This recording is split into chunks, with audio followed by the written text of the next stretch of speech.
በታላቅነትና በሚስጥር የሚነገር ስም ጥንታዊ ከተማ ብቻም አልነበረም። የስልጣኔ መገኛ የመማሪያ ማዕከል ሆኖም የብልጽግና ምልክት የነበረ በታሪክ የሚነገር ስፍራ ነው። በሜሶፖታሚያ በዘመናዊቷ ኢራቅ የምትገኝ በሐሙራቢድ ዘመነ መንግስት በ18ኛው ክፍለ ዘመን ከክርስቶስ ልደት በፊት ታዋቂነት አግኝታ የባቢሎናውያን መንግስት እምብርት ሆና የሚዘለቀች በመጽሐፍ ቅዱስም እልፍ ቦታ የተጠቀሰች ታሪኳም ቢሆን ለምሳሌነት የቀረበና እብሪት ከስልጣኔ ጋር እንደማይሄድ አሳይ ትልቅ አስረጅ በሚልም ይነሳል። የሐሙራቢድ ውርስ ከወታደራዊ ወረራ ያለፈ ነው። በዓለማችን ላይም ረጅም ዕድሜ ካላቸው እጅግ ጥንታዊ ከሆኑ የተፈቱ ጽሑፎች መካከል አንዱ በሆነው የሐሙራቢ ኮድና በሕግ እድገት ላይም በሕገ ወጥ መንገድ ላይ ተጽዕኖ ያሳደረ መሠረቱን የሰነቀ የሕግ ኮድ በማዘጋጀትም ይታወሳል። የዚህ ከተማ የኋላ ታሪክ በውል ሰነድም ይህንን ያስረዳል።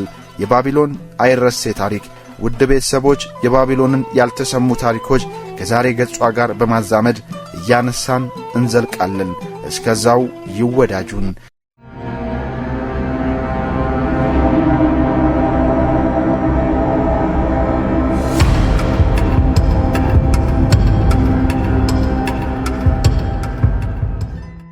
መጽሐፍ ቅዱስ ሰፊ ትኩረት ከሰጣቸው ቦታዎች መካከል አንዷ ባቢሎን ናት። ባቢሎን የተቆረቆረችበት አካባቢ ወይም ደግሞ ሀገር ቀደም ሲል ሰንዓር እየተባለም ይጠራ የነበረ ሲሆን ይህም ደግሞ በፋርስ ባህር በስተ ሰሜን በኤፍራጥስና ጤግረስ ወንዞች መካከል የሚገኝ ቦታ ነው። በዚህ አካባቢ ለመጀመሪያ ጊዜ የሰፈረውና ግዛት የመሰረተው ናምሩድ የተባለው የኩሽ ልጅ እንደነበርም መጽሐፍ ቅዱስ ይናገራል።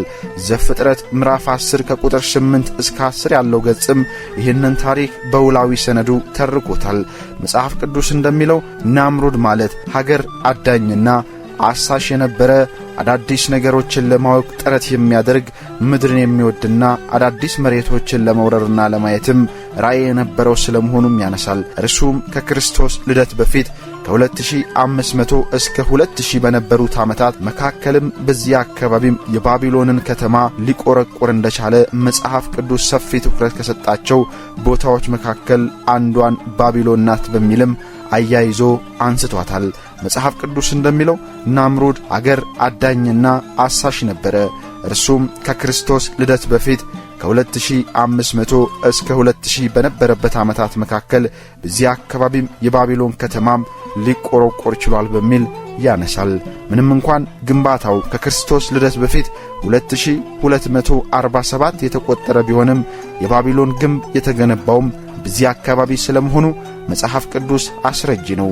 ግንባታው የተቋረጠውም የቋንቋ መደበላለቅ ምክንያት ሲሆን በውጤቱም አብዛኛው ሕዝብም ወደ ተለያየ የዓለም ክፍል ሊበተን ችሏል ሲል ዘፍጥረት ምዕራፍ 10 ከቁጥር 9 እስከ 10 ያለው የመጽሐፍ ቅዱስ ታሪክም የባቢሎንን ሰነድ ሲተርክ በዚህ መልኩ ያስቀምጧል። ይህ ማለት ግን ሁሉም ሕዝቦች ተበትነዋል ማለት አይደለም። ያልተበታተኑ የተወሰኑ የማህበረሰብ ክፍሎችም በዚያው በባቢሎን ይኖሩ እንደነበርም ዛሬም ያሉ እልፍ አስረጆች ምስክር ናቸው። የባቢሎን ከተማ ከአስሮ፣ ከፋርስ፣ ከሜዶን፣ ከአርመንና ከግብጽ ለሚመጡ ነጋዴዎች ዋና መገናኛና መገበያያ ማዕከል የነበረች በመሆኗ በጣም ደማቅ ከተማ ሆና እንደነበርም የታሪክ ተመራማሪዎች ይናገራሉ። ተመራማሪዎች እንደሚሉት በወቅቱ የከተማዋ ስፋትም ከ890 እስከ 900 ሄክታር ወይም ደግሞ 2200 ማይል ይደርስ እንደነበርም ያስረዳሉ። በዚህ ውስጥም አየር ላይ የተንጠለጠለ የሚመስል ሰፊ ቤተ መንግሥትና የአትክልት ስፍራም እንደነበረ እንዲሁ ይነሳል። ይህም በዓለም ላይ አስደናቂ ተብለው ከተለዩና ከተመዘገቡ 7 ቅርሶች መካከል አንዱ ሲሆን ፍርስራሹ እስካሁን ድረስም ከኢራቅ ዋና ከተማ ባግዳድ በስተደቡብ 85 ኪሎ ሜትር ላይ ይታያል። በዚህ በሰናዖር አካባቢ የተመሠረተው የመጀመሪያው መንግሥትም የአሦር መንግሥት ሲሆን የተመሠረተውም ከክርስቶስ ልደት በፊት 2229 ነበረ። ዘፍጥረት ምዕራፍ 10 ቁጥር 11 ላይም ይህን ያስረዳል።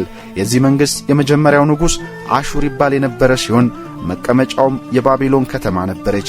ከዚያ በኋላም ሱሜኔር፣ አኪድ፣ ሴም በተባሉ ነገዶች ትንንሽ መንግሥታትም ተመስርተው የባቢሎን ዝና ባለም ናይቷል። ዛሬም ባቢሎን የመጽሐፍ ቅዱስ የጥፋት ታሪክ የብልጽግና የቴክኖሎጂ ማዕከል ሆና ግን ክፋትና ባህሪ እግዚአብሔርን አያስታርቅም በሚል ምሳሌ ሆና ያለች ነች።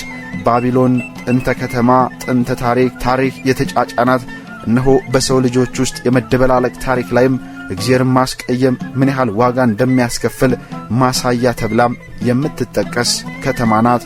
ባቢሎን ጥንትም ዛሬም በምሳሌ በሰው ልጅ ታሪክ በዕለት ተዕለት እንቅስቃሴ ሴሙራን ወይም ደግሞ አካን፣ ሴም በተባሉ ነገዶች ትንንሽ መንግስታት በባቢሎን ከተመሰረቱ በኋላ ሆኖም ሴረሚስ የተባለች ንግሥት ባቢሎንን በምታስተዳድርበት ወቅትም በወቅቱ ገኖ የነበረው የህንድ ንጉሥ ከክርስቶስ ልደት በፊት ከ2100 እስከ 2000 ባሉት ዓመታት መካከል መጥቶ ባቢሎንን አፈራርሷት ዶግ አመድ ማድረጉም እንዲሁ የባቢሎን ታሪክ ሲነሳ አብሮ የሚነሳ ነው። ይህ የሆነውም ሐሙራቢ የተባለው የባቢሎን ንጉሥ ከመነሳቱ በፊት ነው። ሆኖም በኋላ ሐሙራቢ ከ1792 እስከ 1750 ትልቅ ንጉሥ ሆኖ ተነስቷል። በአካባቢው ያሉትን የአኪዲያንንና የሱሜሪያንን ትንንሽ መንግስታት በማዋሃድ አንድ የከላዳውያን መንግስት መስርቶ ባቢሎንን እንደገና እንድትገነባ የትንሣኤ ዘመኗን አስጀምሮላታል በሚል ይነሳል። ይቺ ከተማ ከክርስቶስ ልደት በፊት ከ629 እስከ 539 ድረስ ለነበረው መንግስት መዲና ነበረች። በስድስተኛው ክፍለ ዘመን ከክርስቶስ ልደት በፊት ማለት ነው በኒዮ ባቢሎን ግዛት ስር በናቡከደነጾር ዳግማዊ መሪነትም ባቢሎን ከፍተኛ ደረጃ ላይ ደርሳ ነበር። ዳግማዊ ናቡከደነጾርም ባቢሎንን ወደ አስደናቂ ከተማነትም ለውጧታል። የከተማዋን መሠረተ ልማት መልሶ ገንብቷል። በሚያምሩ ቤተ መቅደሶች፣ ቤተ መንግሥቶችና በታዋቂ የአሽታር በር በደማቅ ሰማያዊና የወርቅ ማጌጫዎች ያጌጡ በሚያበረቀርቁ ጡብ የተሰሩ ድንቅ ሥራዎችንም በያኔው ዘመን የሠራ ትልቅ ንጉሥ ነበረ። ባቢሎን ከትሞ እቺ ድንቅ ከተማ አስደናቂ ጉደኛ ገጽ ያላት ከተማ ላይ ሆኖ ጥንትን የከወነ ጥንትን በታሪክ እንዲነሳ ዛሬ በትውልድ እንዲዘከር በመጽሐፍ ቅዱስ ሳይቀር ታሪኩ ሰፍሮ እንዲቀመጥ ያደረገው ባቢሎን ከተማ ላይ ከትሞ ነው። ከጥንታዊ ዓለም ሰባቱ አስደናቂ ነገሮች አንዱ የሆነው የባቢሎን ተንጠልጣይ የአትክልት ስፍራ በመገንባቱም የቤት እመቤት ናፍቆት ለነበራት ሚስቱ እንደተሰራላትም ይነገራል። ባቢሎን ካስደናቂ የሕንጻ ግንባታ ባሻገር የእውቀት እንቅስቃሴ ማዕከልም ነበረች። የባቢሎናውያን ሊቃውንት በሂሳብ፣ በስነ ፈለክ ጥናት፣ በኮከብ ቆጠራ ጉል እድገትንም አሳይቷል። ስለ ሰማያዊ እንቅስቃሴዎች ያላቸው ግንዛቤ የተራቀቁ የቀን መቁጠሪያዎችን እንዲያሳድጉና ግርዶሾችን እንዲተነብዩም አስችሏቸዋል። ይህም ለወደፊት ሳይንሳዊ ግኝቶችም መሰረት ስለመጣላቸው አብሮ ተያይዞ የሚነሳ ጉዳይ ነው። የኋላ ሁሉም ባለበት አይዘልቅም እንዲሉ የባቢሎን ክብር ደብዝዟል። በፋርስ ታላቁ ቄሮስ በ539 ዓመተ ዓለም ከተማዋን ለዘመናት ስትኖርበት በነበረው ተጽዕኖ ላይ ማስቀጠልም ሳይችል ቀርቶ ከተማዋም ታሪኳ መቀጨቱ አብሮ ይነሳል። የሰው ልጅ ታሪክ የበለጸገው የታሪክ ጽሑፍም እንዲሁም ዘላቂ ዕውቀትንና እድገትን ያስታውሳል። የጥንታዊ ስልጣኔ ምልክት ሆኖ የቆየው የባቢሎን ከተማ የዛሬ ገጽታ መጽሐፍ ቅዱስ ባቢሎንን አስደናቂ ስኬትና ጥልቅ መንፈሳዊ ብልሹነትን በማሳየቷ ሁለገብ ምልክት እንደሆነችም ይገልጻታል። በመሰረቱ መጽሐፍ ቅዱሳውያን የባቢሎን ስዕል የተዛባና ስለ ኃይል ማራኪነትና ከእግዚአብሔር መራቅ ስላለባቸው አደጋዎች እንደ ማስጠንቀቂያ ተረት ሆኖ ያገለገለ ነው ሲል አንዳንዱ ይገልጿል። በመጽሐፍ ቅዱስ ውስጥም የባቢሎን ውክልና የመጀመሪያ ስኬትና ስልጣን በዘፍጥረት የመጀመሪያ ምዕራፎች ባቢሎን በተለይም የባቢሎን ግንብ የሰው ልጅ በራሱ ፍላጎት ወደ ሰማይ የመድረስ ፍላጎቱን ይወክላል። ይህም የእግዚአብሔርን ስልጣን የሚጋፋ ነው። ዓላማው ባሉታዊ መልኩ ቢታይም በዓለም የተዋሃዱ ሕዝቦች ይህንን የመሰለ ድንቅ መዋቅር የመገንባት ብቃትም ዕውቀትም ያላቸው ሲታሰብ ግን ነገሩን ረቀቅ ያደርጓል። እስራኤላውያን በግዳጅ ወደ ባቢሎን የተወሰዱበት የባቢሎን ግዛት ጊዜንም ያመላክታል። የባቢሎን ስልጣኔ የዓለም ገናናነት ታሪክ ከባድ መንፈሳዊ ትግልና ከአማራጭ ሃይማኖታዊ እምነቶች ጋርም መጋጨት ሲነሳ የባቢሎን ታሪክ አብሮ ይነሳል። የዳንኤል የባልንጀሮቹ ታሪክ ባቢሎናውያን ጣዖታትን እንዲያመልኩ በሚደርስባቸው ጫና ውስጥም ያላቸውን የማይናወጥ እምነትም ያሳያል። የአምላክ ሕዝቦችን ጨቋኝና ጠላት ባቢሎን እስራኤላውያንን ያሸነፈና የጨቆነ ኃይል ግዛት ተደርጎም ትመሰላለች ትነሳለች። በእስራኤልም የሚገኘውን ቤተ መቅደስ መፍረሱ ለአይሁድ ሕዝብና በእምነታቸው ላሉ ከባድ ጉዳት እንደሆነም ተደርጎ ይቆጠራል።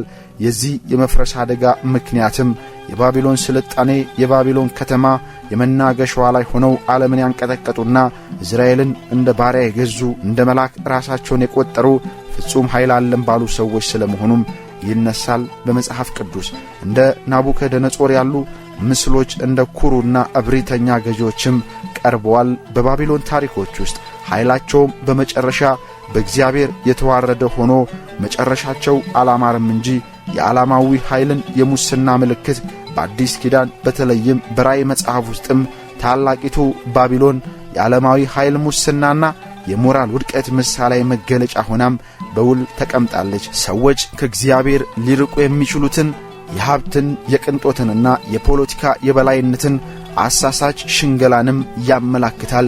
የባቢሎን ዘመን የእግዚአብሔርን መንግሥት የሚቃወም ሥርዓትንም ይወክላል። ባቢሎን እነሆ በመጨረሻ ውድቀትና መለኮታዊ ፍርድ መጽሐፍ ቅዱስ የባቢሎን ውድቀትም ይተነበየዋል።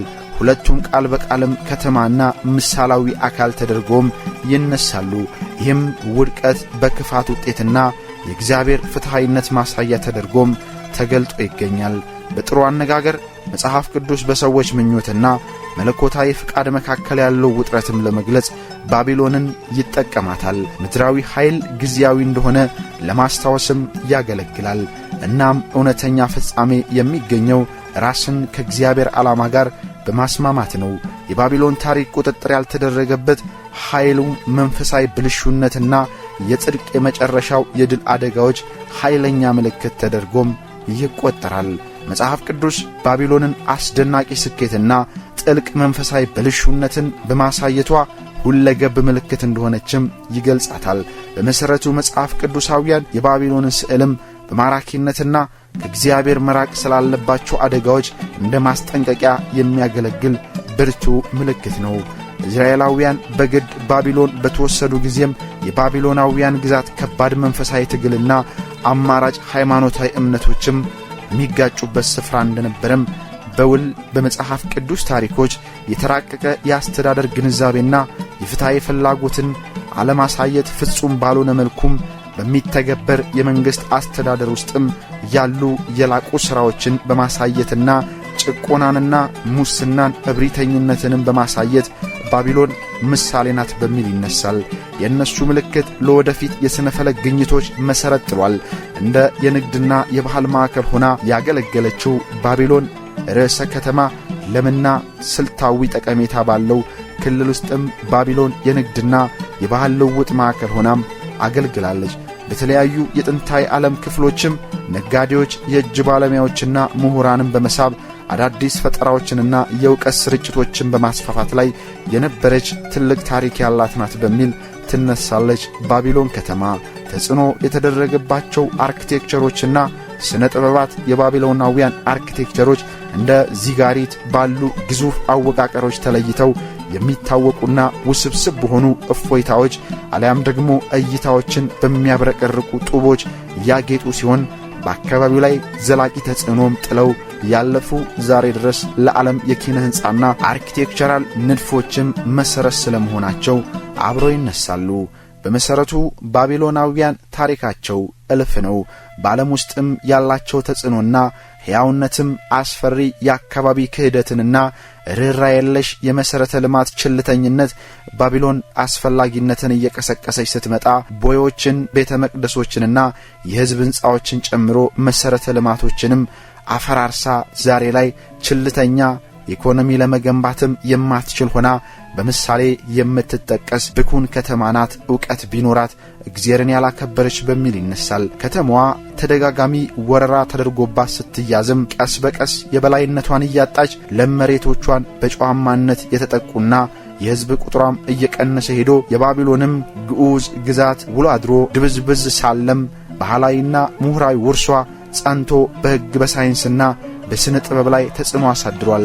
ለሺህ ዓመታት በመሠረቱ ባቢሎን የሰው ልጅን ምኞትና ብልሃት የግዛቱን ውስብስብነትና የእውቀት ዘላቂ ኃይልን ወክላ የጊዜ አሸዋ ስጓ እንደሚቀርም እያወቀች እልፍ ኩነኔ የሠራች የስልጣኔ ጊዜ ተፈጥሮና የባህላዊ አስተዋጽኦች ዘላቂ ተጽዕኖን የሚያስይዝ ማስታወሻ ሆና ለሕዝብ የምታገለግል ሕያው ምስክር ሆና የምትዘልቅ ናት ባቢሎን ከተማ። እኛ በቃን። ይወዳጁን። መልካም ጊዜ።